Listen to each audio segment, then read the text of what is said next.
Shabbat Shalom à tous, que l'Éternel Dieu vous bénisse et vous remplisse de sa bonté, de sa grâce, dans le précieux nom de Yeshua, son Fils bien-aimé. Remettons ces quelques instants à l'Éternel. Nous abordons en fait ici l'introduction à la paracha 48. Donc ce sera notamment Jérémie 52, le dernier chapitre de Jérémie. Remettons ces quelques instants à l'Éternel notre Dieu.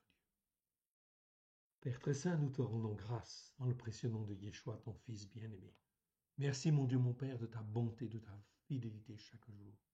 Oui, Seigneur, c'est toi qui nous as rachetés au prix du sang précieux de ton Fils bien-aimé, afin que nous soyons à toi, que nous puissions faire les œuvres que toi tu as préparées d'avance, afin de te glorifier, toi le seul vrai Dieu, et celui que tu as envoyé dans les temps qui viennent. Aide-nous, mon Dieu, mon Père, à te faire plaisir. Nous voici, Seigneur, corps, âme et esprit devant toi, afin que tu nous touches, que tu nous laves, que tu nous purifies, que tu nous formes, que tu nous façonnes, afin que nous puissions être ton serviteur, ta servante, dans les temps qui viennent, à la gloire de ton saint nom. Nous te rendons grâce dans le précieux nom de Yeshua, ton Fils bien-aimé. Amen. Que l'Éternel Dieu vous bénisse et que l'Éternel Dieu vous garde. Allons voir un petit peu dans le calendrier où nous en sommes. Ok, regardons en fait ce qu'il en est. Ok. Nous voici donc dans le calendrier, nous sommes là au 6e mois. 6e mois après la mort et la résurrection de Yeshua. À droite, nous voyons que nous sommes en fait ici au premier Shabbat de ce 6e mois. Okay. Nous voyons en fait ici, c'est la 48e paracha. Shoftim, ça veut dire des juges.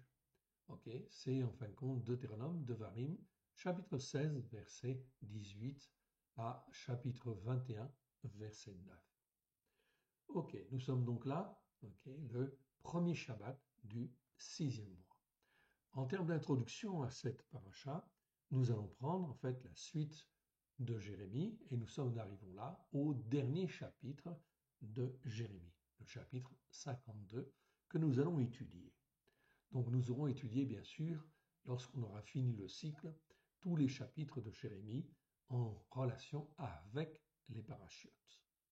Donc aujourd'hui, c'est le dernier chapitre de Jérémie et nous allons reprendre la prochaine fois au chapitre 1 de Jérémie, puisque l'année dernière, j'avais commencé, je crois, au chapitre 6 ou 7 de Jérémie, il me semble, avec la paracha 1. Eh bien, effectivement, on va donc faire ainsi le tour. C'est donc très, très intéressant, vous allez voir. Donc, quittons ce calendrier et allons voir, en fin de compte, dans le chapitre de Jérémie. Jérémie, Yirmeyahu, chapitre 52, comme je l'ai dit tout à l'heure, c'est le dernier chapitre de Jérémie. On va donc l'étudier. Il paraît comme un chapitre en fait historique, mais en réalité, il est très intéressant parce qu'il montre en fait les jugements en fait de Dieu. Vis-à-vis de tous ceux qui n'écoutent pas ou qui écoutent mais qui ne mettent pas en pratique. En réalité, nous avons là avec Tzidkiyahu un exemple. Donc il y a pas mal de gens qui n'ont pas écouté et qui n'ont pas mis en pratique, mais en réalité là, Tzidkiyahu, c'est un cas particulier et c'est le dernier roi en fait qui a régné sur en fin de compte Jérusalem avant effectivement que Jérusalem ne soit détruite et que les enfants d'Israël soient emmenés en captivité à Babylone. Lisons effectivement ce chapitre. Tzidkiyahu, c'est Sédécias, ça veut dire effectivement donc l'Éternel est ma justice. Tzidkiyahu avait 21 ans lorsqu'il devint roi et régna 11 ans à Yerushalayim. Sa mère s'appelait Ramoutal, fille de Yirmeyahu de Livna. Donc là, ce Jérémie-là, ce n'est pas Jérémie d'Anatoth, notre prophète, c'est Jérémie de Livna. Donc c'est important, on faisait toujours en fait la référence ou le repère à la ville de manière à ne pas se tromper. Donc on voit ici que Tzidkiyahu, en fait, a 20 ans. Il va régner 11 ans, donc il va partir en captivité à l'âge, en fin de compte, de 32 ans, tout simplement. 32 ans, il est emmené captif à Babylone. Le roi de Babylone va lui crever les yeux et il va passer le reste de sa vie en fait en prison aveugle pour méditer en fait aussi sur en fin de compte sa, comment dire, sa désobéissance et son insoumission quelque part. C'est donc très important de bien voir ce qu'est Tzidkiyahu. Voilà pourquoi nous allons regarder un petit peu sa vie. Enfin, on a fait un résumé en fait ici. Je vais vous l'agrandir afin que vous puissiez bien voir et que vous puissiez bien comprendre. C'est très important. Ok, donc je l'agrandis pour que vous puissiez bien voir. Ok, bon, je pense que c'est suffisant. Vous devez suffisamment bien voir en fait ici à l'écran. Ok, Tzidkiyahu en fait compte déjà. Ok, ça s'écrit en fait comme vous le voyez en fait ici. Ok, Tzidkiyahu en fait en hébreu. Ok, donc dedans il y a le mot Tzedek et il y a le nom de l'Éternel Yahou. Ça veut dire l'Éternel est ma justice. Donc il a un nom en fait aussi quelque part très glorieux. Oui bien sûr, mais c'est pas parce qu'on a un nom très glorieux qu'on se comporte en fait d'une manière glorieuse. En fait, il le devrait en fait, oui bien sûr, parce que s'il a été choisi en fait aussi, ok, pour devenir en fait roi de Juda, eh bien c'est bien parce que l'Éternel l'a permis. Donc il espérait en fait aussi qu'il puisse en fin de compte ici se reprendre et agir correctement en fin de compte à la fin effectivement du règne de Juda. Voyons un petit peu son histoire. Donc, dernier roi de Juda, c'est le fils de Josias, Josias qui fut un roi qui marcha bien devant l'Éternel, qui revint en fait à l'Éternel car Juda était en fin de compte s'était égaré et en fait pratiquait beaucoup de mauvaises choses et avait abandonné en fait la Torah. Donc Josias avait ramené en fait le peuple, ok, justement à une pratique juste devant l'Éternel. Il fut un bon roi. Il s'appelait d'abord Matania, pardon. Nebuchadnezzar, okay, donc c'est bien Nebuchadnezzar, le roi de Babylone, qui, en fin de compte, il avait envahi en fait le pays une première fois, le plaça sur le trône à la place de Yehoyakin, okay, pas Yehoyakim, mais Yehoyakin, neveu de Mattathiah. Okay. On a donc les références ici, vous pouvez toujours aller vérifier. Dans 2 Chroniques 36, versets 9 à 10, Sédécias est appelé frère de Jéhoïakim, mais en réalité, c'est son oncle.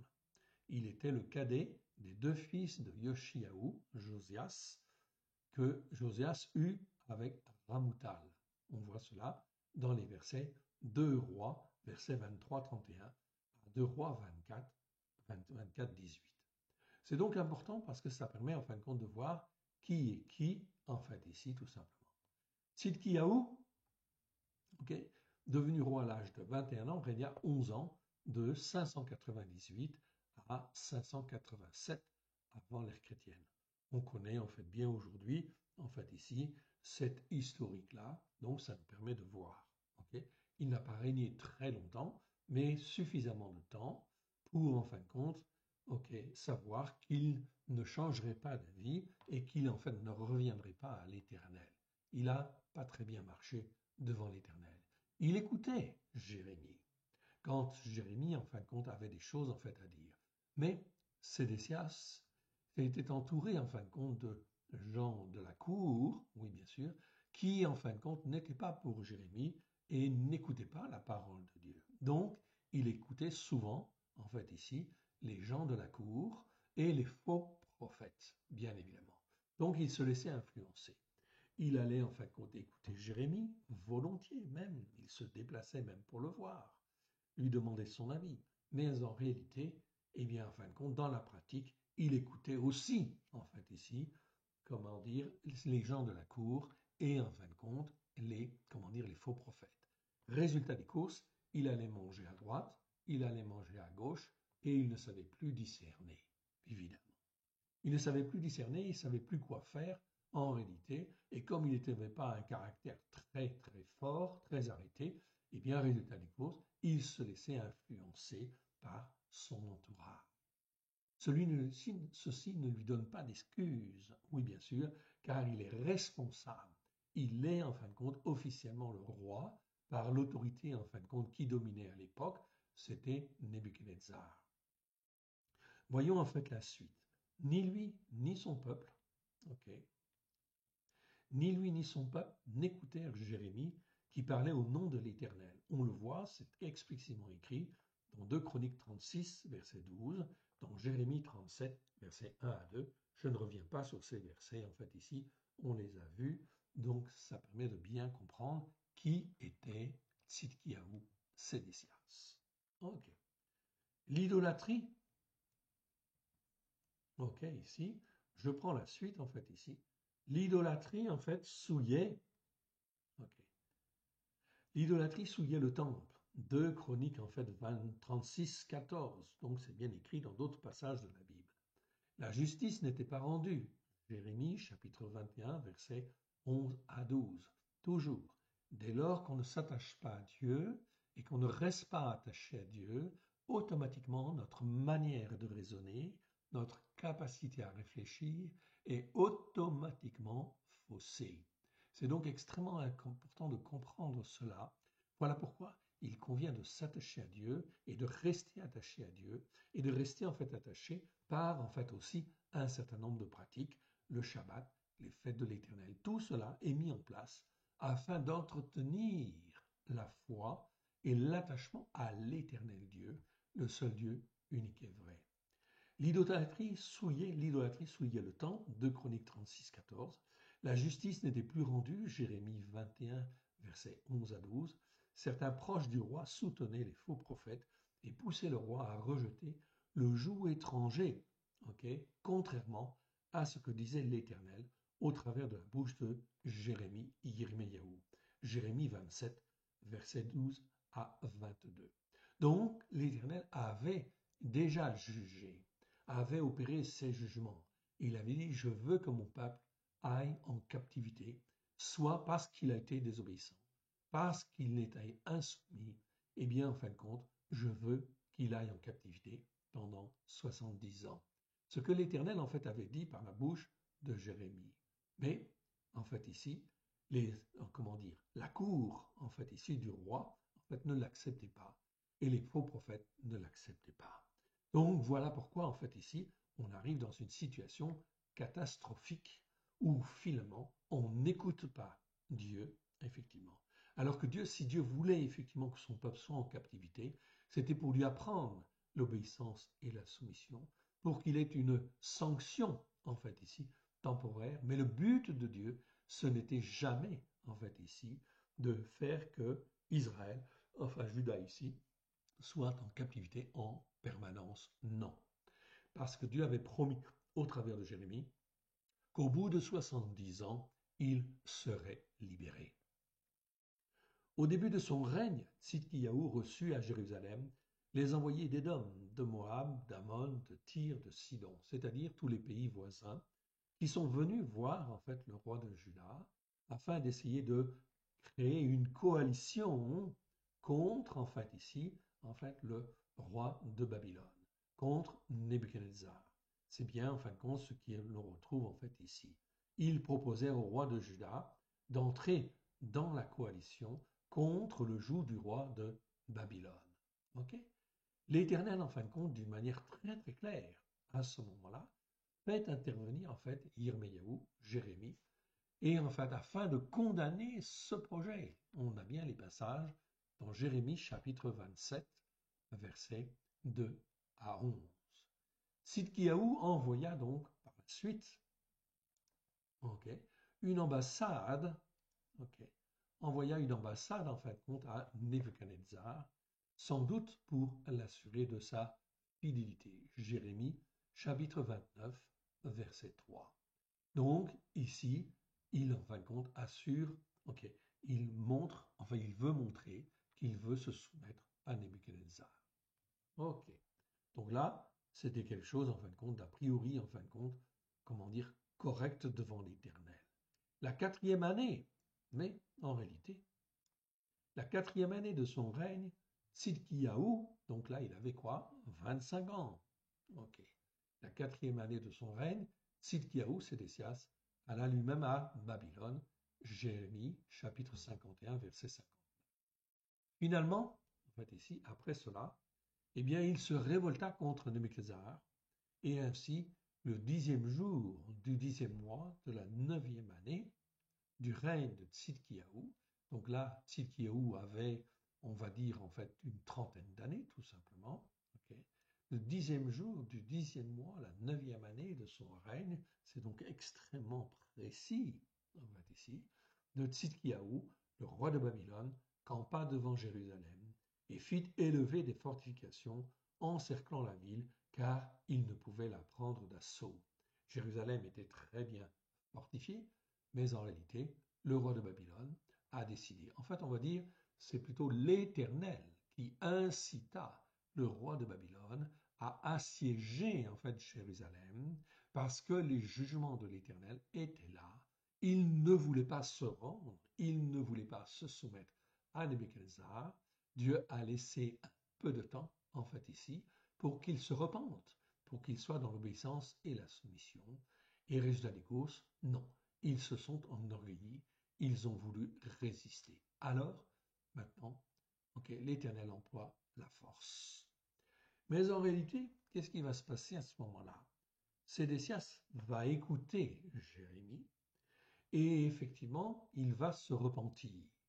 Donc, comme il se repent, résultat des courses, l'Éternel suscite l'esprit de Nebuchadnezzar et, en fin de compte, des Babyloniens, afin qu'ils, en fait ici, laissent l'étau, et abandonnent effectivement l'étau autour de Jérusalem, parce que les Égyptiens, en fait, attaquent. L'entrée en guerre des Égyptiens obligea les Babyloniens à se retirer. Jérémie 37, verset 5. Tout ceci pour vous montrer, en réalité, que l'Éternel Dieu règne, règne aujourd'hui sur toutes les nations, et que c'est lui qui, en fait, suscite chez les uns, chez les autres, une prise de position afin, effectivement, de préparer les événements, en fait, à venir. C'est donc très, très important. Ce n'est pas pour rien que la Russie se soit élevée, c'est parce que l'Éternel Dieu l'a permis. Oui. Ce n'est pas en fin de compte pour rien que d'autres en fin de compte s'élèvent, oui bien sûr, à droite et à gauche, créant un climat de plus en plus d'insécurité, où l'épée en fait est là, c'est-à-dire la guerre, en fait ici, la dispute, la discorde, la division, en fait ici, tout est là. Ce n'est pas pour rien, en fait ici, que à notre assemblée, nous n'avons pas de majorité, en fait ici, des députés, mais qu'il y a la division, oui bien sûr. Tout cela sont des conséquences de la désobéissance et de la désobéissance et de la soumission à l'Éternel Dieu. Donc Dieu suscite l'épée, suscite la division et d'une manière progressive, parce que en fait l'Éternel, forme, façonne les hommes et les femmes et les appelle à la repentance tant qu'il est encore temps en fait ici. L'entrée en guerre des Égyptiens, donc, les dieux suscitent les Égyptiens, donc ce qui obligea en fait ici, les Babyloniens à se retirer. Jérémie 37, verset 5. Parce que Tzidkiyahu se repentit un instant. Mais cela ne dura pas, Et résultat des courses, en fait ici, Tzidkiyahu, avait libéré en fait les esclaves, avait libéré ceux qui étaient en esclavage, conformément à la parole de Dieu, et effectivement, ici, c'était en fait un retour vers l'Éternel. Mais sous la pression des gens de la cour, etc., et des faux prophètes, Tzidkiyahu a changé d'avis, bien évidemment. Donc il a repris les esclaves, en fait ceux qui étaient en esclavage, afin d'avoir des serviteurs, etc. Alors les Égyptiens, en fait ici, comment dire, alors, en fin de compte, les Babyloniens sont revenus. La 9e année, donc ici, on voit bien, la 9e année, en fait ici, le 9e jour, pardon, le 9e jour du 4e mois, la 11e année du règne de Tzidkiyahu, les vivres manquèrent, en fait ici, totalement dans la capitale assiégée. Donc, le but d'un siège, c'est d'affamer, c'est de rendre en fin de compte les provisions nulles, etc., et que les hommes et les femmes puissent se rendre en fait ici. Donc la 11e année du règne de Tzidkiyahu, il n'y avait plus de vivres. Les vivres manquèrent totalement dans la capitale assiégée. Cette nuit-là, Tzidkiyahu, en fait ici, qu'est-ce qu'il fait? eh bien, il n'a pas dans l'idée encore de se rendre. Ok. Mais qu'est-ce qu'il va faire? Sidkiyahu, avec toute son armée, quitta secrètement Jérusalem, se faufilant entre les fortifications babyloniennes, et il s'enfuit vers l'est dans la direction du Jourdain. L'armée babylonienne le poursuivit, le rattrapa dans la plaine de Jéricho. On l'amena à Nebuchadnezzar, qui était à Ribla, au nord en fin de compte d'Israël. Donc là, c'est comme s'il était amené devant le tribunal de Dieu, en fait ici quelque part. Pourquoi? Parce qu'il a été dans la désobéissance et l'insoumission pendant tout son règne, en fait pratiquement, pendant 11 ans. Après avoir été jugé et condamné, Sidkiyahu, en fait ici, alors qu'on est Sidkiyahu, Nebuchadnezzar le contraignit à assister à l'exécution de ses fils, puis lui fit crever les yeux. On voit cela dans 2 Rois 24, 17 à 20, également 2 Rois 25 à 7, 2 Chroniques 36, 11 à 21 et Jérémie 39, versets 1 à 10. On avait donc vu, c'est déjà ce passage. Donc on voit effectivement, c'est horrible de voir mourir ses fils. De plus, en fin de compte, ici, Nebuchadnezzar fit crever les yeux, en fin de compte, de Sédécias. Et il l'emmena en prison. Les Chaldéens l'emmenèrent à Babylone, où il languit en prison jusqu'à sa mort. Jérémie 52, verset 11. Pendant tout le règne de Tzidkiyahu, Yirmiyahu, ne cessa pas de prophétiser. Jérémie le prophète, Yirmiyahu, a prophétisé pendant plus de 40 ans. 40 ans. Donc, pendant tout le règne de Sédécias, il était là. Il exprimait la parole de l'Éternel, la volonté, en fait, de l'Éternel. Mais les hommes et les femmes ne voulaient pas écouter. Résultat des courses, la sanction est donc, en fait, ici, très, très, très grave. Oui, bien sûr. On continue, en fait, ici, la lecture dans notre chapitre, afin de bien avancer. Sidkiyahu avait 20 ans lorsqu'il devint roi et il régna 11 ans à Yerushalayim. Sa mère s'appelait Ramoutal, fille de Yirmeyahu, mais de Libna cette fois-ci. Donc verset 2, la Bible dit, l'Éternel dit très bien, en fait, au travers de Jérémie ici, au verset 2, il fit ce qui est mal aux yeux de l'Éternel, entièrement comme avait fait Jéhoïakim. Jéhoïakim, son prédécesseur, si je puis dire, qui a régné en fait aussi un certain temps, mais qui était un roi méchant, qui était un roi cruel. Sédécias Tzidkiyahu n'était pas foncièrement méchant ni cruel, mais Jéhoïakim était lui cruel. Jéhoïakim, en fin de compte, nous avons aussi sa vie. Nous avons un résumé en fait ici. On peut donc le parcourir en fait juste pour vous montrer que, en fin de compte, eh bien, les enfants de Juda n'étaient pas effectivement ici, dans l'obéissance ni dans la soumission. Oui, bien sûr. Ok. Agrandissons un petit peu le texte, comme ça vous pourrez mieux le voir en fait ici. Voilà, je pense que vous le voyez bien en fait ici maintenant. Donc là, on a la vie de Jéhoïakim. C'est Joachim, tout simplement. Ok. Ça veut dire l'Éternel suscite, là encore une fois, il a un beau nom en fin de compte devant l'Éternel. Mais ce n'est pas parce qu'on a un bon nom qu'on se comporte bien. Ok. Il est fils Jéhoïakim et fils du roi Yoshiahu Josias. Comme je vous ai dit tout à l'heure, Josias fut un très bon roi. Il revint à l'Éternel. Donc il était fils d'un roi, d'un bon roi, roi Yoshiahu Josias, et de Zabouda, son épouse, dans 2 Rois 23, versets 34 à 36. On peut donc vérifier.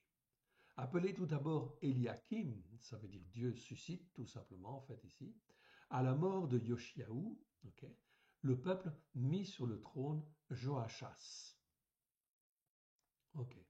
Joachas, en fait, ici, sur le trône Joachas, troisième fils de Yoshiahu. 3 mois plus tard, le pharaon Nécho, qui dominait à cette époque-là. Cette époque-là, ce n'était pas Babylone qui dominait sur Jérusalem, c'était effectivement les Égyptiens. 3 mois plus tard, le pharaon Nécho l'enchaîna, l'emmena en Égypte et fit roi à sa place son frère aîné Eliakim, dont il changea le nom en celui de Jéhoïakim. Donc Jéhoïakim. Jéhoïakim avait 25 ans lorsqu'il, en fin de compte, devint roi. Okay? Donc il était jeune quand même, en fait, ici. Il avait 25 ans lorsqu'il commença à régner, vers 608 avant l'ère chrétienne. Il régna 11 ans, en fait, également. Pharaon imposa un lourd tribut à Jéhoïakim. Celui-ci obligea, okay, donc là on le voit très clairement, celui-ci obligea le peuple à payer en fin de compte ce lourd tribut. Jéhoïakim abandonna l'Éternel que son père avait si fidèlement servi et s'adonna à l'idolâtrie. Donc on voit ici quelqu'un qui s'écarte volontairement, et là c'est le roi en fait ici, okay, qui s'écarte, entraînant ainsi tout le peuple. Yirmiyahu, à ce moment-là, qu'est-ce qu'il fait? Eh bien, en fin de compte, il écrit, en fin de compte, sous l'inspiration de l'Éternel, il écrit, en fin de compte, un rouleau, menaçant le peuple et le roi du jugement d'Élohim, s'ils ne se repentaient pas. Jéhoïakim, méprisa les avertissements du prophète. Oui, il les méprisa. Il était agressif, il était méchant, il était colérique, en fait, ici, donc il rejette les avertissements du prophète. Après la lecture de 3 ou 4 colonnes du rouleau, il le coupa avec un couteau et il le jeta au feu. Jérémie 36, nous avons vu ce chapitre-là. Okay. Donc on voit le comportement ici de Jéhoïakim. Jéhoïakim, en fait, inspirait une certaine terreur, bien évidemment. Babylone, avec Nebuchadnezzar, était à l'époque la plus grande puissance. La 4e année du règne de Jéhoïakim, donc il avait 29 ans, Babylone, avec Nebuchadnezzar, était à l'époque la plus grande puissance. La 4e année du règne de Jéhoïakim, Nebuchadnezzar vainquit le pharaon Nécho à Carchemish en 605 avant l'ère chrétienne et marcha contre Jérusalem. Jéhoïakim fut alors assujetti à un lourd tribut, 2 Rois 24:1, Jérémie 46:2, Daniel 1, versets 1 à 2, etc. Donc c'est bien mentionné en fait ici, bien écrit. C'est vers ces époques-là aussi que, en fait ici, Daniel fut emmené en captivité, oui bien sûr. 3 ans plus tard, Jéhoïakim se révolta contre Nebuchadnezzar. D'autres frappèrent le royaume de Jéhoïakim, les Syriens, les Moabites, les Ammonites pillèrent le territoire, ainsi que des bandes de Chaldéens envoyées certainement par le roi de Babylone. 2 Rois chapitre 24, verset 2. Donc, comme Juda s'écartait beaucoup, en fait, le roi de Juda s'écartait beaucoup de l'Éternel, il y avait de plus en plus d'agressions, de guerres et de conflits avec les pays voisins. Oui, bien sûr, avec les Syriens, avec les Moabites, avec les Ammonites, etc., avec les bandes de Chaldéens. En fait, ici, le règne de Jéhoïakim fut un règne de disputes, de discordes, de conflits, de guerres, etc. Tout simplement à cause de la désobéissance et de l'insoumission, en fin de compte, à Dieu.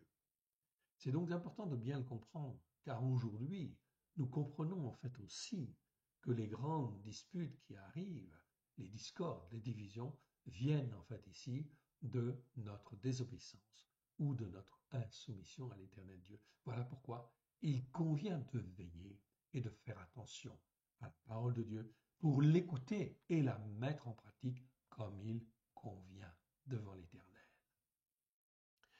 Nebuchadnezzar finit par monter en personne à Jérusalem et enchaîna Jéhoïakim, afin de l'emmener en captivité à Babylone. 2 Chroniques, chapitre 36, verset 6. Mais Jéhoïakim succomba. On traîna son cadavre et on le jeta hors des portes de Jérusalem et on l'enterra comme s'il avait été un âne. Jérémie 22, en fait 19, Jérémie 36, 30, etc. Jéhoïakim, son fils, lui succéda, donc dans 2 Rois 23, 36, 2 Rois 24, 6. Là, l'Écriture dit que Jéhoïakim avait 8 ans dans 2 Chroniques 36, 9, et il a 18 ans dans 2 Rois 24, 8. Donc, il y a probablement, en fait, là, ici, une petite erreur en fait ici de scribe. Yehoyakin, c'est pas Yehoyakim, c'est Yehoyakin, ok, est aussi appelé Kokani-Yahu, en fait ici, dans Jérémie, chapitre 22, verset 24 et verset 28. Ce Yehoyakin, en fait ici, était en fait l'héritier officiel. Donc, mais il ne va pas régner, il ne va pas régner longtemps, simplement 3 mois, ok, et il va être remplacé par Sédécias, que nous avons vu tout à l'heure. Mais ce Yehoyakin va être emmené en captivité, et en fin de compte, c'était normalement le successeur en fait des rois de Juda. Et l'Éternel, dans sa bonté en fait aussi, quelque part, permet qu'il soit emmené parce que c'est l'héritier du trône, c'est l'héritier de Juda. Et il faut qu'il y ait en fait une descendance, en fait ici, qui subsiste. Donc cette descendance, eh bien Yehoyakin en fait ici va l'assurer aussi quelque part, en fait ici, en exil, oui bien sûr, afin que les plans de Dieu puissent s'accomplir, que Juda puisse être rétabli et qu'il puisse y avoir un descendant qui descend de la lignée de David, oui bien sûr, et ce descendant qui doit venir et qui doit régner, c'est bien sûr Yeshua, notre Seigneur, notre Sauveur, qui est de la lignée royale. Or, le seul qui est de la lignée royale, oui bien sûr, à ce moment-là, c'est bien Yehoyakin. Voilà pourquoi Yehoyakin était très apprécié du peuple. Et en réalité, il va être emmené en captivité. Et il va être emmené en captivité, mais lui, il va être soigné. Il va être, en fin de compte, on va s'en occuper, en fait, ici. Il va être traité en fils de roi, oui, bien sûr, assurant ainsi la descendance. C'est donc très important de bien comprendre ça et de voir, effectivement, que l'Éternel s'occupe de son peuple, oui, bien sûr. Ok. Donc, on va reprendre à partir du verset 2. Donc, on parle de Tzidkiyahu, il fit ce qui est mal aux yeux de l'Éternel, entièrement comme avait fait Yehoyakim. Donc, l'idolâtrie était là, l'injustice était là, etc. La seule différence entre Sédécias et Yehoyakim, c'est que Sédécias, Tzidkiyahu, n'était pas un violent, non, etc. Yehoyakim était un violent et un colérique. Mais en réalité, en finale, il se comportait de la même manière vis-à-vis de Dieu, rejetant le temple, rejetant en fait la foi, rejetant Jérémie, oui bien sûr. Et cela arriva à cause de la colère de l'Éternel. Verset 3. Et cela arriva à cause de la colère de l'Éternel contre Yerushalayim et contre Yehuda, qui voulait rejeter de devant, qu'il voulait rejeter de devant sa face. Tzidkiyahu se révolta contre le roi de Babel. Donc, finalement, en fait, la révolte contre le roi de Babel, c'est une conséquence de la désobéissance et de l'insoumission de Tzidkiyahu, parce qu'il persévère dans l'insoumission, parce qu'il persévère dans la désobéissance, eh bien, en fin de compte, il est amené à faire des choses difficiles, ok, c'est se révolter contre le roi de Babel. Est-ce qu'on peut se révolter contre le roi de Babel? La réponse est non. Donc il va y avoir des conséquences. C'est donc extrêmement important pour chacun de nous de bien comprendre en fait cela. C'est qu'en fait nous devons écouter et mettre en pratique afin que l'Éternel Dieu nous garde en fin de compte dans nos pensées, dans notre capacité à réfléchir, dans notre intelligence à discerner, dans notre intelligence à, comment dire, à concevoir, notre intelligence pratique, à concevoir en fait les choses. Ceci, en fait, ne peut être sanctifié. L'Éternel Dieu ne peut agir dans nos cœurs et dans nos vies que si nous sommes dans l'obéissance et la soumission, afin de nous garder, afin que nous puissions être dans ces bénédictions. C'est donc quelque chose de très important à comprendre. Donc même au travers de cet homme qui n'a pas été fidèle, en fait, à Dieu, on comprend en fait ici le comportement des hommes et des femmes. Pourquoi ils déraillent, pourquoi ils dérapent? Tout simplement parce qu'ils sont dans la désobéissance et la soumission. Et lorsqu'on persévère dans la désobéissance et la soumission, c'est donc systématique. Il y a des jugements qui font que l'on est entraîné à faire ceci ou à faire cela, alors qu'on n'était pas prêt, ou on n'est pas en fin de compte un homme de révolte. Tzidkiyahu n'a jamais été un homme, un guerrier, un homme qui se révolte, en fait, ici, contre, en fait, l'autorité. Non, pas tout au moins pas avec violence. Verset 4. La 9e année du règne de Tzidkiaou, le 10e jour du 10e mois, Nebuchadnezzar, donc là c'est plus Nebuchadnezzar, c'est Nebuchadnezzar. Donc vous voyez que la vocalisation ici même du nom, en fait, ici de Nebuchadnezzar, elle a changé. Ce n'est pas Nebuchadnezzar avec un nun, en fait, ici. Ok, c'est un resh, en fait, ici. Donc, ça veut dire qu'en fait, ici, c'est comme si, en fin de compte, ici, c'est la main de Dieu qui juge, qui est là, au travers de Nebuchadnezzar, pour, en fin de compte, infliger un jugement, en fait, ici, à Tzidkiaou, qui, en fin de compte, est la conséquence de sa désobéissance et de son insoumission. Donc, Nebuchadnezzar, roi de Babel, vint avec toute son armée contre Yerushalayim. Ils campèrent devant elle et élevèrent des retranchements tout autour. Donc, c'est-à-dire qu'ils ont enfermé, en fait, ici, Jérusalem par, en fin de compte, des fortifications, oui, bien sûr, afin de maintenir Jérusalem enfermé et qu'il ne puisse, en fait, être réapprovisionné. La ville, en fin de compte, verset 5, fut assiégée jusqu'à la 11e année du roi de Tzidkiaou, c'est-à-dire un peu plus de 1 an et demi. Un peu plus de 1 an et demi. Ok. 1 an et demi sans avoir de ville, on a intérêt à avoir des provisions. Oui, c'est sûr. Verset 6. Le 9e jour du 4e mois, la famine était forte dans la ville. Et il n'y avait pas de pain pour le peuple du pays. Oui, pas de pain pour le peuple du pays. Donc, vous voyez en fait ici que l'assiégement en fait ici de Jérusalem en fait entraîne en fait la famine un autre fléau, oui bien sûr, que l'Éternel utilise en fait ici pour en fait que les hommes et les femmes puissent se repentir encore une fois. C'est ce que nous allons vivre nous-mêmes dans les pays européens. Ok, on croit effectivement qu'en Occident, on est en fin de compte préservé des guerres qui en fait s'éclatent à droite et à gauche dans le monde. Non, en fait ici, il y a des conséquences à cela. Et il va y avoir aussi de l'épée, en fait, dans nos pays. Ce ne sera pas forcément le même type de guerre, oui bien sûr, mais de la division, de la discorde, de la mésentente, en fait ici, politique, sociale, économique, en fait aussi, quelque part, au point que les hommes et les femmes puissent prendre, en fait, même les armes pour, en fin de compte, combattre. Ou, parce qu'ils ne sont pas d'accord, eh bien, prendre de force ceci ou prendre de force cela. C'est ce que l'on voit de plus en plus. La famine était forte dans la ville et il n'y avait pas de pain pour le peuple du pays. Ça, c'est quelque chose, en fin de compte, de très grave, en fait, aussi, bien sûr. Verset 7. Alors, la brèche fut faite à la ville. Tous les gens de guerre s'enfuirent et sortirent de la ville pendant la nuit par la voie de la porte entre les deux murs, près du jardin du roi, tandis que les Kasdim environnaient la ville. Les fuyards prirent la voie de la plaine. Donc on voit les Kasdim en fait ici, ce sont les Chaldéens, ce sont donc les élites chez les Babyloniens. Excusez-moi, il y a quelqu'un qui perce en fin de compte ici à la perceuse et ça fait un peu de bruit.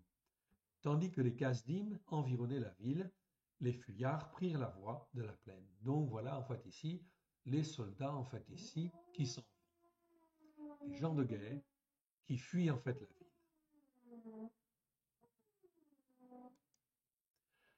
Verset 8, on continue. Mais l'armée des Kasdim poursuivit le roi et atteignit Tzidkiaou dans les plaines de Yériro, et toute son armée se dispersa loin de lui. Donc les Kasdim, c'est-à-dire l'élite des Chaldéens, l'élite en fait des Babyloniens, eh bien effectivement ici les rattrapent et en fin de compte les font prisonniers. Verset 9, ils saisirent le roi et le firent monter vers le roi de Babel, okay, à Rivlata. Rivlata, c'est Ribla en fait ici, mais en hébreu, le mot en fin de compte est changé. Pour dire c'est vraiment quelque chose de très important. Ici, c'est solennel. À Rivlata, c'est le jugement de Dieu qui arrive. Le jugement de Dieu qui arrive sur le règne de Sédécias, dans le pays de Ramat. Il prononça contre lui des jugements, en fait ici. Non pas une sentence, on parle là de jugement. C'est le mot mishpat, en fait ici. Bon, une sentence, c'est comme un jugement. Mais c'est mieux de parler de jugement, parce que c'est les conséquences de sa désobéissance et de son insoumission. Verset 10. Le roi de Babel fit égorger les fils de Tzidkiaou en sa présence. Donc c'est abominable en fait ici. Il fit aussi égorger tous les princes de Yehuda à Rivlata. Pourquoi les princes? Eh bien, c'est tous ceux qui étaient de mauvais conseils en fait auprès du roi Sédécias. Donc tous les princes de Yehuda à Rivlata, oui bien sûr, dans cette ville, c'est Ribla, mais en hébreu, je le répète, le mot en fin de compte a été modifié en fait ici. Verset 11. Puis il fit crever les yeux de Tzidkiaou et le fit lier avec des chaînes d'airain. Okay? Le roi de Babel l'emmena à Babel et il le tint en prison jusqu'au jour de sa mort. Donc tout le reste de sa vie, eh bien, il va le passer en prison et en fait aveugle. Et là, il est lié de chaînes d'airain. Vous le voyez en fait ici. Puis il fit crever les yeux de Tzidkiaou, donc il ne put plus voir, et il le fit lier avec des chaînes d'airain. Airain, c'est le symbole de la justice. En fait, ici, c'est la justice quelque part de Dieu. Mais il ne va pas, en fin de compte, être mis à mort. Pourquoi? Pour qu'en fin de compte, toute sa vie, il puisse méditer sur sa désobéissance. Parce qu'il n'a pas écouté Jérémie, il a écouté, en fait, les princes de Jérusalem. Verset 12. Le 10e jour du 5e mois, c'était la 19e année du règne de Nebuchadnezzar, roi de Babel. Nebuzaréadan, chef des gardes, au service du roi de Babel, vint à Yerushalayim. Okay. Il brûla la maison de l'Éternel, okay, la maison du roi et toutes les maisons de Yerushalayim. Il livra au feu toutes les maisons de quelque importance. Donc là, c'est bien en fait la ruine de Jérusalem. Jérusalem n'a jamais été détruite si en fin de compte les enfants d'Israël, les enfants de Juda, s'étaient rendus. Oui, bien sûr. Mais parce qu'ils ont été dans la désobéissance et la soumission, Dieu a fait les jugements, okay, afin que Jérusalem soit aussi détruite complètement. Verset 14. Toute l'armée des Kasdines, qui était avec le chef des gardes, démolit toutes les murailles formant l'enceinte de Jérusalem. Donc toutes les murailles ici furent détruites. Oui, bien sûr, il ne resta plus rien. Nebuzaréadan, chef des gardes, emmena captif une partie des plus pauvres du pays, ceux du peuple qui étaient demeurés dans la ville, ceux qui s'étaient rendus au roi de Babel, et le reste de la multitude. Donc là, ce sont les exils à Babylone. Cependant, Nebuzarédan, chef des gardes, laissa comme vignerons et comme laboureurs quelques-uns des plus pauvres du pays. Donc, il y a un reste qui est resté, oui bien sûr. Verset en fin de compte ici, donc 17 à 19, les Kasdim brisèrent les colonnes d'airain, okay, les colonnes d'airain qui étaient pour le temple, qui étaient dans la maison de l'Éternel, les bases, la mer d'airain, qui était dans la maison de l'Éternel, et ils en emportèrent tous les reins à Babel. Tous ces ouvrages, qui étaient des ouvrages glorieux, qui étaient faits d'une telle manière que les hommes ne savaient pas concevoir ces choses-là, il fallait l'intelligence pratique et spirituelle de l'Éternel Dieu pour, en fin de compte, susciter Betzalel, des ouvriers spécialisés pour concevoir en fait les outils en fait ici du temple, tout en fait les choses du temple, où tout revêtait la gloire de l'Éternel. C'était tellement beau, tellement merveilleux qu'on voyait l'empreinte en fait ici de Dieu. Tout cela, en fin de compte, devait être détruit. Pourquoi? Parce que le peuple, en fait, n'a pas écouté, n'a pas mis en pratique, n'a pas compris ces choses glorieuses qui étaient là, sous leurs yeux. Ils prirent les cendriers, ils prirent les pelles, les couteaux, les coupes, les tasses et tous les ustensiles d'airain avec lesquels on faisait le service. Donc, tout cela, en fait, ne servait plus à rien, oui, bien sûr. Donc, l'Éternel permet, en fait, ici, que tout cela soit ruiné, ravagé, en fait, ici, et que Babylone puisse récupérer les reins pour faire des âmes, pour faire d'autres choses. Le chef des gardes prit encore les bassins, les brasiers, les coupes, les cendriers, les chandeliers, les tasses, les calices, ce qui était d'or et ce qui était d'argent. Tout cela était des métaux précieux, donc c'était important que Babylone puisse les récupérer. Et l'Éternel Dieu le permettait. Tout simplement pourquoi? Parce que son propre peuple n'a pas écouté et n'a pas mis en pratique, et n'a pas vu que toutes ces choses étaient revêtues de la gloire de l'Éternel et étaient là justement pour un témoignage, pour ne jamais abandonner l'Éternel, bien sûr. C'est donc quelque part en fait quelque chose d'extrêmement triste, oui bien sûr. Ok, je passe sur tous ces commentaires en fait aussi, et on va à la suite en fait du passage. Les 2 colonnes, la mer et les 12 bœufs d'airain qui servaient et que le roi Shelomo avait fait pour la maison de l'Éternel, tous ces ustensiles d'airain avaient un poids inconnu. La hauteur de l'une des colonnes était de 18 coudées, c'est-à-dire en fait environ 8 mètres de hauteur, et un cordon de 12 coudées, ça veut dire en fait une circonférence de 5 mètres, en fait ici, servait de circonférence, ça veut dire que le diamètre de la colonne faisait 1,70 m à peu près, 1,68 m. Donc c'était en fin de compte des ouvrages tout à fait exceptionnels quelque part. L'entourée, elle était creuse et son épaisseur était de 4 doigts. 4 doigts.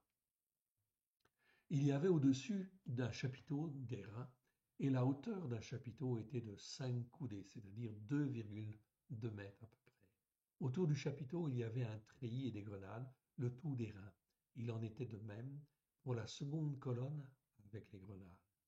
Il y avait 96 grenades de chaque côté et toutes les grenades autour du treillis étaient au nombre de 100. Le chef des gardes prit Seraya, le souverain sacrificateur, Séphania, le second sacrificateur, et les 3 gardiens du seuil. Okay? Tout cela fut emmené. On voit en fin de compte ici que tout ce qui était même fait dans le détail pour la gloire de l'Éternel et qui devait servir de témoignage, tout cela, en fin de compte, était refondu ou récupéré en fait ici par en fait Babylone. Verset 25. Et dans la ville, il prit un eunuque qui avait sous son commandement les gens de guerre, 7 hommes qui faisaient partie des conseillers du roi et qui furent trouvés dans la ville, le secrétaire du chef de l'armée, qui était chargé d'enrôler le peuple du pays, et 60 hommes du peuple du pays qui se trouvèrent dans la ville. Nebuzaradan, chef des gardes, les prit et les conduisit au roi de Babel, à Rivlata. Okay, à Rivlata. Car tous ces hommes, bien sûr, en fait ici, eh bien, n'ont pas écouté, ont toujours été contre Jérémie, bien évidemment, contre la parole de Dieu, quelque part. Et ne se sont jamais posé, en fait, les bonnes questions. Donc, ils sont emmenés, en fait, ici, devant le roi. Nebuzaradan, chef des gardes, les prit et les conduisit vers le roi de Babel, à Rivlata. Okay. Le roi de Babel les frappa et les fit mourir à Rivla, dans le pays de Ramath. Ainsi, Yehuda fut emmené captif loin de son pays. Donc on voit au travers de ce passage que l'Éternel, lorsqu'il rentre en jugement, juge même les chefs en second, etc.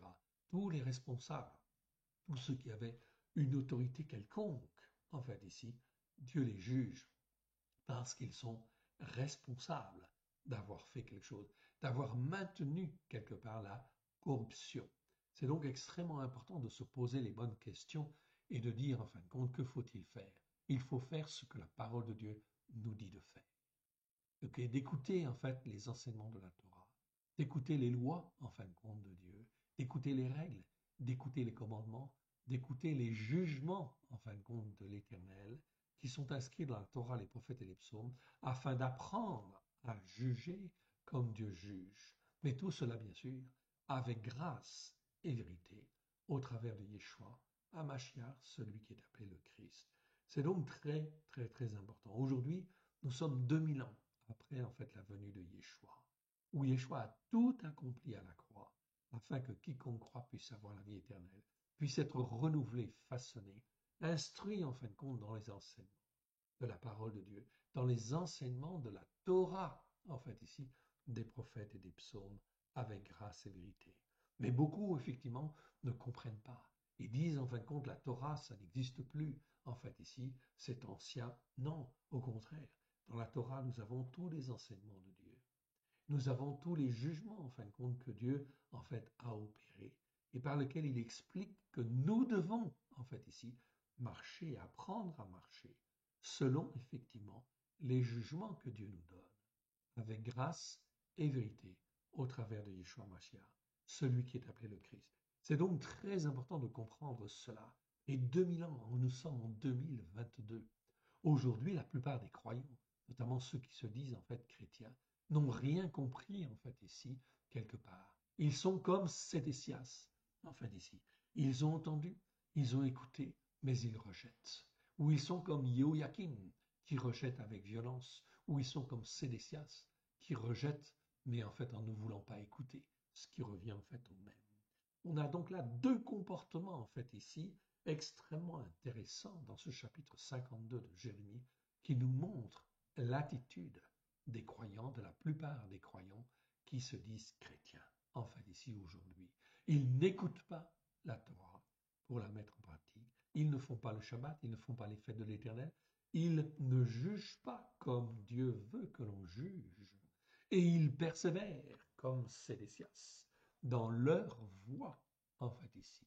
Alors, quel est le jugement de Sédécias? Le jugement de Sédécias est qu'il est finalement emmené emprisonné et qu'il est finalement, en fin de compte, condamné à voir ses fils mourir devant ses yeux et qu'il est condamné, en fait, ici, à avoir les yeux brûlés, en fait, ici, et à passer le reste de sa vie, en prison. Non, il ne sera pas tué, mais il va passer, en fait, le reste de sa vie en prison. Mon frère, ma sœur, est-ce le sort, en fin de compte, qu'il faut, en fin de compte, aussi souhaiter, en fait, à ces gens-là, en fait, à ces croyants? Non, bien sûr. Est-ce qu'il faut souhaiter le sort de Joachim ou de Sédécias? Ni l'un ni l'autre, bien sûr. Voilà pourquoi il convient de prier. Voilà pourquoi il convient de témoigner, en fait, ici, autour de nous, de la vérité. Que la Torah est la vérité, que les enseignements de la Torah sont la vérité, avec grâce et vérité, au travers de Yeshua Mashiach.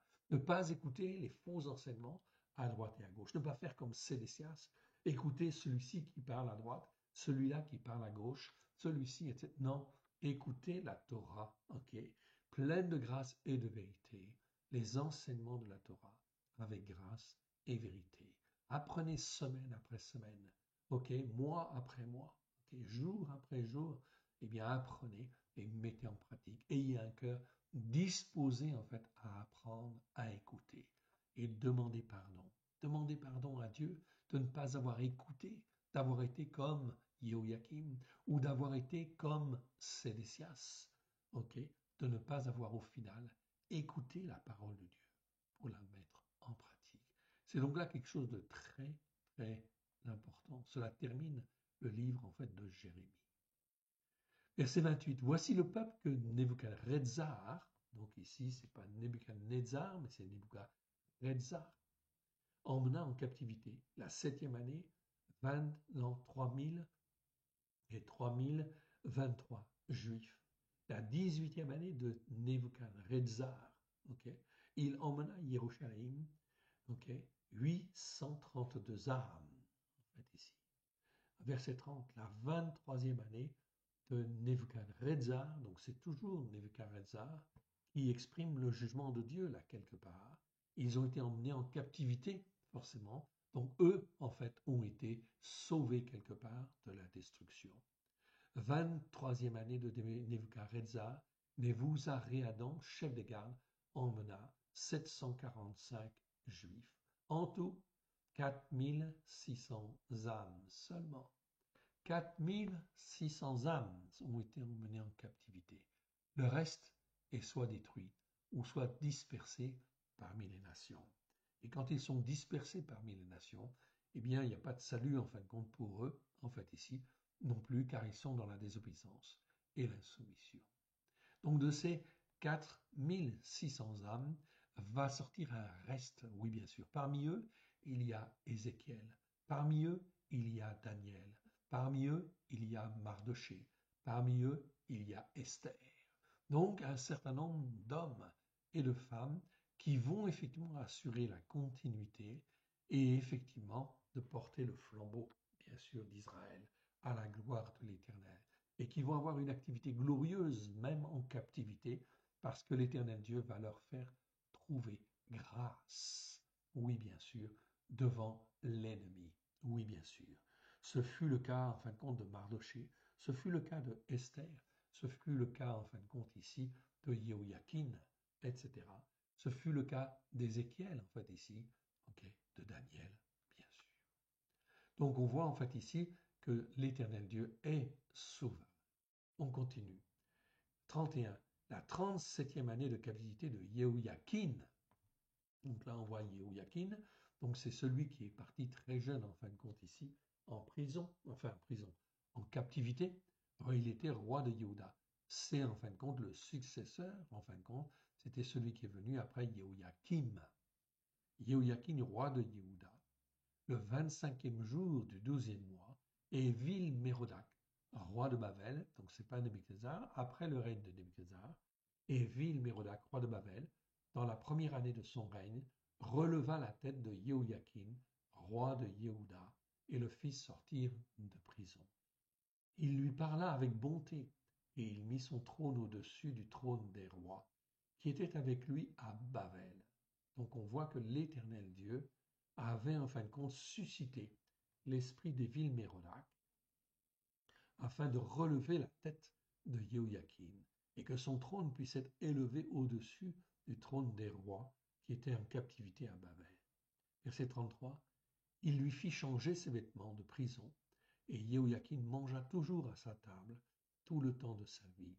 Et son entretien continu lui fut accordé par le roi de Babylone, jour après jour, jusqu'à sa mort, tous les jours de sa vie. Ok, ça, c'est la main de l'Éternel. C'est la main de l'Éternel qui garde en fait ici le flambeau, qui garde en fait le roi de Juda, Jéhoïakim, tout simplement pour assurer en fait une descendance, un suivi et une renaissance en fin de compte de Juda. Oui, bien sûr. Vous voyez donc ici, au travers de ce chapitre 52 de Jérémie, ok, je vais remettre en fait ici. Vous voyez donc au travers de ce chapitre 52 de Jérémie quelque chose d'extraordinaire. L'Éternel Dieu est là, toujours présent. C'est lui qui est le maître du ciel, le maître de la terre, et qui en fait suscite telle chose ou telle autre chose, qui nous garde, qui nous façonne, okay, qui nous restaure, qui en fin de compte élève ou rabaisse. L'Éternel Dieu est en contrôle. Voilà pourquoi il convient en fin de compte de s'attacher à lui et de rester attaché à lui afin qu'il nous garde, qu'il nous protège dans les temps qui viennent, surtout dans les temps qui viennent, car les temps qui viennent deviennent mauvais, extrêmement mauvais. Voilà pourquoi, en fait, ici, il faut donc faire confiance à l'Éternel, marcher par la foi et apprendre, en fait, à juger comme Dieu juge à la gloire de son salon. Terminons par une petite prière, si vous le voulez bien. Éternel Dieu, nous te rendons grâce dans le précieux nom de Yeshua. Merci Seigneur pour cette introduction que tu nous as donné de faire sur le chapitre 52 où tu nous montres le comportement de Sédécias. Tu nous montres le comportement de Jéhoïakim, deux comportements rebelles envers toi qui n'écoutent pas et qui ne mettent pas en pratique. Garde-nous Seigneur, sonde nos cœurs, sonde nos reins, vois si nous sommes sur une mauvaise voie et remets-nous sur la voie de l'éternité à la gloire de ton Saint-Nom, afin que nous puissions faire, dans les temps qui viennent, les œuvres que toi, tu as préparées d'avance, afin de te glorifier, toi, le Saint vrai Dieu, et celui que tu as envoyé. Alléluia. Amen.